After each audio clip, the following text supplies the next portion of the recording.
Bonjour, et bien donc nous revoilà sur le chantier. Je viens de rentrer, ah bah tiens, encore un émo qui se promène, je l'avais pas vu. Je viens de rentrer des chevrons, donc là des plus courts, ici des plus longs. Et le but du jeu avec tout ça, eh bien, c'est de créer donc une toiture temporaire avec une bâche dessus pour vraiment protéger. La pluie va arriver, donc il faut que je me dépêche un peu. J'ai maximum 2 jours pour faire ça, donc faut pas traîner là, hein. C'est parti. Alors, ça avance. Là, tu peux voir le premier, je sais pas comment on peut dire ça, la première ferme, on va appeler ça comme ça, hein, qui va permettre de soutenir au-dessus. Tu vois, j'ai fait une croix. Ça m'évite de faire des coupes, hein, dans les bois, parce qu'après, l'idée, c'est de récupérer les chevrons aussi un maximum pour les utiliser quand je vais vraiment faire la toiture. Donc, j'ai fait un croisé en haut, où je vais pouvoir poser en dessus un chevron. Et de l'autre côté, alors le truc, là, bah, c'est pareil, j'ai préparé, je sais pas si tu vois, j'ai un petit poteau qui est le long, comme j'ai pu mettre là, hein, que je fixe d'ailleurs, tu vois, très simplement. Il n'y a rien du tout, pas de cheville, je prends une vis, là c'est une vis de 200, donc je peux dire qu'elle rentre, et en fait je vise le joint, ça rentre dans le joint entre les deux pierres, et comme ça là, ça bouge plus d'un poil. Et maintenant, bah, le truc c'est que j'ai quelques branches, alors je coupe pas les arbres complètement encore, mais j'ai quelques branches qui me gênent vraiment, pour pouvoir refaire cette ferme à l'autre bout. Donc là je vais couper les branches, et je vais enfin pouvoir installer après l'autre côté. Bon ben voilà des arbres, des morceaux d'arbres qui sont tombés. Ça va faire, là je le mets en face, tu vois, ça va permettre vraiment que j'ai la place. Désolé pour le soleil, voilà. Ça va me permettre d'avoir la place pour monter ma petite ferme de ce côté-là. C'est cool. Il va juste me manquer un bras ou deux parce que à un moment donné, là ici c'était plus simple parce que j'avais le pignon en pierre qui se tenait, qui me permettait de m'appuyer dessus. Mais ici j'ai plus de pignon, vu qu'il est tombé. Donc ça va être un peu plus compliqué pour réussir à faire ça tout seul. Ayant des chutes, des coupes, je vais peut-être les utiliser. Tu vois, les coupes comme ça, là, c'est les chutes des poteaux que j'ai mis au pied sur les côtés. Et bien, je vais peut-être les utiliser pour faire des appuis. On va voir, parce que... Enfin, je sais pas comment je vais faire encore. J'ai bien trouvé une solution.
Bon, et ben tu as pu voir que ça n'a pas été facile. Finalement, la meilleure solution, c'était ce que tu as pu voir à la fin, c'est-à-dire que j'ai coincé un chevron de 5 mètres, qui fait même plus de 5 mètres, un petit peu avec les arbres, enfin j'ai calé, tu vois, avec, avec des planches, avec des chevrons. Ensuite, j'ai pu mettre le serre-joint pour maintenir tout ça, fixé. Donc maintenant, là, c'est fixé à la base aussi ici. Donc ça tient, ça y est, ouf. Ça n'a pas été facile, un peu sportif, mais on a réussi. Finalement, ça marche. Maintenant, il me reste à poser les 2 chevrons de base. Je coupe les hauts des croix également pour que ça ne puisse pas abîmer la bâche. Et je vais pouvoir poser la bâche.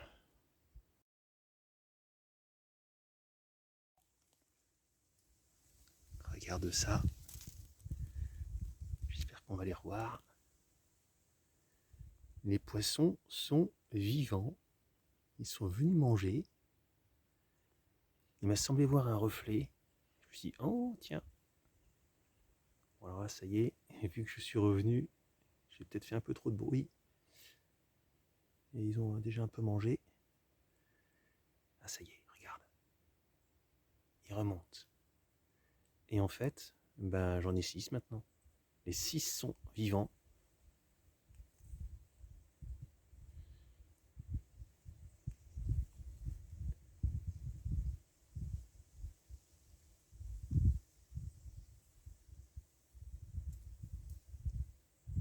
Ça fait vraiment plaisir. Je m'inquiétais un peu, donc ben, apparemment c'est juste que voilà, ils ont eu un temps d'adaptation, on va dire. Et maintenant, ben, c'est cool, ils vont pouvoir se remontrer. Là, tu vois, je ne sais pas si tu les vois bien, mais on voit les 6 en train de manger qui remontent à la surface. Donc je vais leur laisser se filer, parce que en plus l'intérêt je trouve c'est que ça protège des feuilles qui tombent, donc ça salit un peu moins l'eau, et ça peut les protéger des prédateurs, on ne sait jamais. Donc pour l'instant je laisse le filer, puis peut-être que je l'enlèverai pour l'hiver, on verra bien. Très très très très très heureux. Les petits poissons sont vivants. C'est absolument génial.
Alors finalement, j'ai enlevé un petit peu plus d'arbres que prévu, tu vois devant, parce que je craignais que ça abîme la bâche, parce que la bâche, elle fait 5 mètres, donc en partant de là jusque là, voilà, on arrive à peu près là.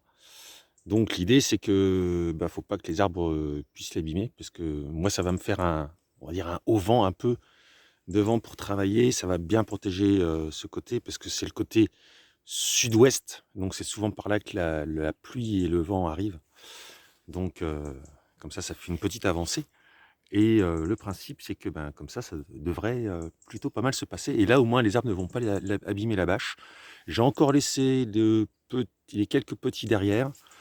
Mais là, on peut voir, voilà, il y avait un, deux, il y avait 3 arbres en gros, que j'ai dû couper pour être sûr vraiment qu'il n'y ait pas d'attaque de branches sur la toile. Et on a beaucoup de chance là parce que ce matin, il n'y a pas de vent. Donc pour poser la bâche, c'est l'idéal.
Eh bien, voilà, les tensions sont faites. Alors, tu peux voir, tu vois, pour les fixations, j'ai mis des petits tasseaux à certains endroits, là-haut, là-haut, là-haut, etc. Parce que vu que je ne pouvais pas me fixer avec les œillets, mais que je voulais pouvoir vraiment beaucoup tendre la bâche, enfin en tout cas tendre au maximum de ce que je peux faire, et juste mettre une vis ou une pointe, après la bâche elle se serait déchirée. Donc j'ai mis des petits tasseaux qui appuient comme ça parfaitement, qui collent complètement sur la bâche, que j'ai vissé. J'ai mis également ça de l'autre côté sur le dessus. Ça permet vraiment, voilà, tu peux en voir un ici, tu peux en voir un là-haut. Et maintenant, eh bien, je vais donc, tu peux voir là un 4-6, fameux 4-6, qui sont donc des demi-chevrons. Et ça, je vais les mettre en fait là juste au bord, ici. Ce qui va me permettre pour le coup, par contre, là de fixer avec les œillets qui sont tous les mètres. Donc ça va être chouette. Et alors, petit détail technique, pour ne pas avoir à porter. Et comment? Parce que quand on est tout seul, une grande pièce comme ça, même si c'est pas très très lourd, pour la fixer de là jusque là-haut, bah, c'est compliqué. Donc tu vois, je mets un petit assaut qui est là. Et comme ça, le petit assaut que j'ai remis également là-haut, et ben, le demi-chevron, quand je vais l'avoir coupé de longueur, je vais pouvoir le poser dessus avant de le fixer. Et ça, c'est super parce que ça, pardon, ça soulage, ça soulage. Sinon, il faudrait pouvoir porter, faudrait deux, un qui porte en haut, un qui porte en bas. Donc là, ces petits assauts, ben, ils permettent de remplacer les mains que je n'ai pas. Donc c'est parti, petite finition et je serais bien content parce que j'en ai plein les bras.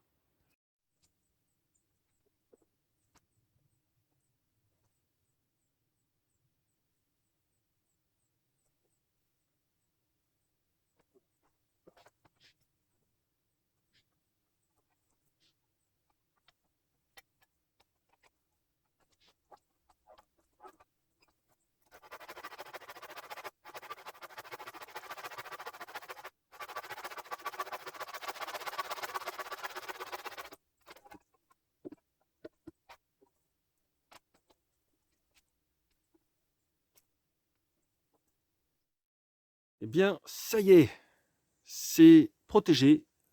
Cette tente, grande tente, est posée. Ça permet de protéger. Tu peux voir à l'intérieur. Donc, ce qui est chouette, c'est que bon, bah, il y a quand même cette ouverture qui me permet moi d'avoir de la lumière.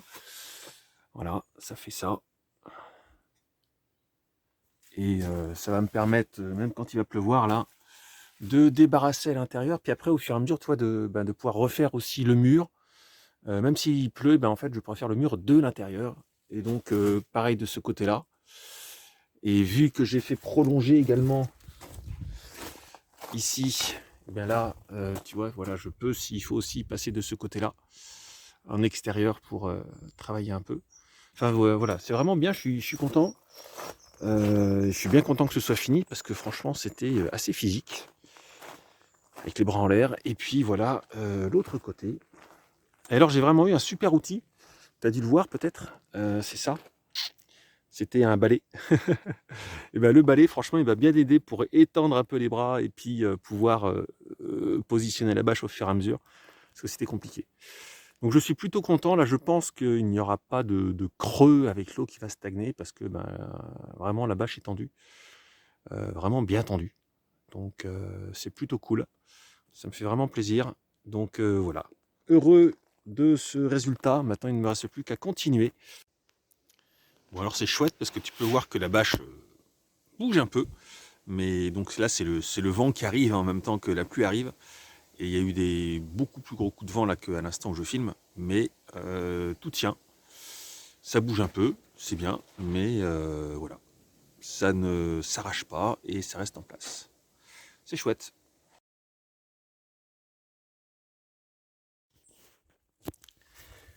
Alors, petite inspection. Il y a eu beaucoup de vent, il y a eu de la pluie. Et je viens voir comment ça se passe. Et écoute, apparemment, la maison est restée au sec. C'est chouette. Je vais aller voir dehors. Mais il semblerait que le toit provisoire, que la couverture provisoire fonctionne bien. Ouais, là on voit bien, tu vois, ici, là, c'est bien mouillé tout ça. On voit que c'est mouillé, ben, logique, jusqu'à l'aplomb de la toiture. Bon, un tout petit peu après, parce qu'il y a un peu de vent, et que la toiture est haute, mais là on voit que le reste du toit ici est sec. Enfin, le reste du mur, pardon. Ouais, là c'est sec, là. Donc c'est chouette. Youpi, on va continuer les travaux.